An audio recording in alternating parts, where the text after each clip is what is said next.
दोस्तों टाइम एक ऐसी चीज है, अगर आप हो तब भी टाइम रहेगा, अगर आप नहीं हो तब भी टाइम रहेगा। अगर आपसे कोई टाइम पूछता है तो आप तुरंत वॉच देखकर बता देते होंगे कि ये टाइम हो रहा है।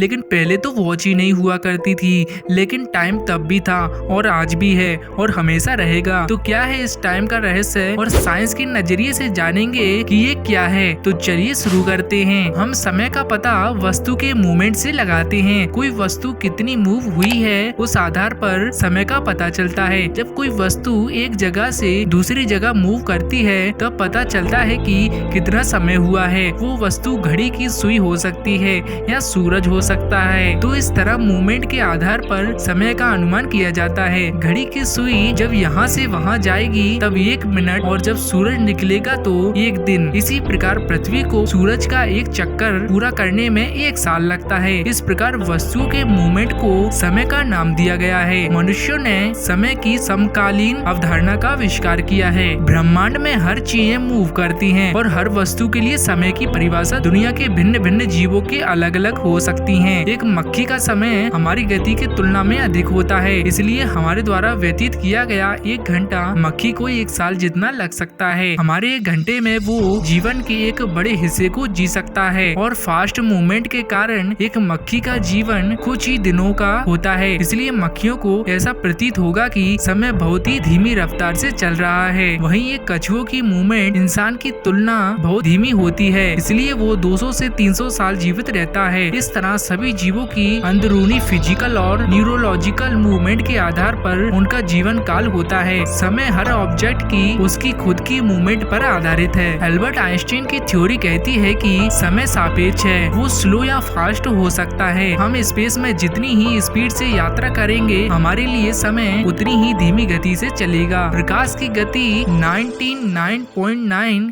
के हिसाब से चलने वाले स्पेस क्राफ्ट में मौजूद घड़ी को पृथ्वी के घड़ी से तुलना करने पर पता चलता है कि स्पेस में चल रही स्पेस क्राफ्ट की घड़ी बहुत ही धीमी रफ्तार से चल रही है। और कोई इंसान प्रकाश की गति से चलने वाले स्पेस क्राफ्ट में करीब 1.5 साल तक यात्रा करने पर पृथ्वी पर जब वो वापस आएगा तो पूरे 100 साल बीत चुके होंगे। यानी वो जिस इंसान को छोड़कर गया था वो अब इस दुनिया में नहीं होगा और वो अब 4थी या 5वीं पीढ़ी को देख रहा होगा। तो दोस्तों यही था आज का वीडियो। मिलते हैं अगले किसी टॉपिक पर, तब तक के लिए बाय बाय।